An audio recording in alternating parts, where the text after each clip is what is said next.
Buenas, soy Vero y voy a enseñaros Lisboa.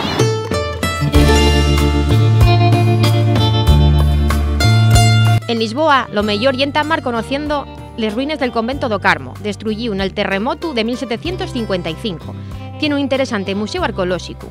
Non puedes desear de visitar l'elevador de Santa Xusta, la Plaza do Rocío, que é el centro neurálxico de Lisboa, e, por supuesto, la Plaza do Comercio, onde se produxo uno de los momentos clave na historia de Portugal, la Revolución de los Claveles de 1974, de la que se fai alcordanza cada 25 de abril.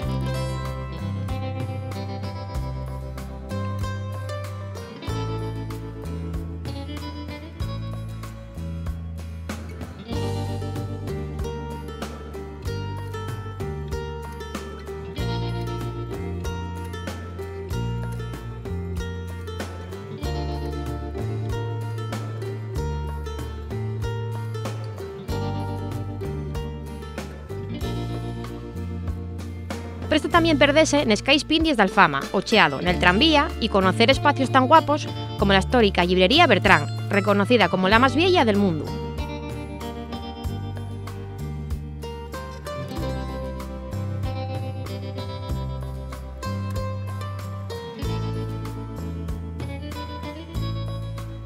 Si lo que quieres es visitar a las figuras más importantes de la historia portuguesa, puedes hacerlo en el Panteón Nacional, entre los inquilinos Amalia Rodríguez y los presidentes de Portugal.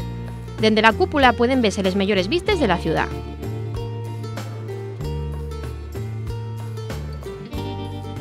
A 20 minutos, en el tranvía 15, puedes visitar Belén, conocido por los más llambiones por los sos pastéis.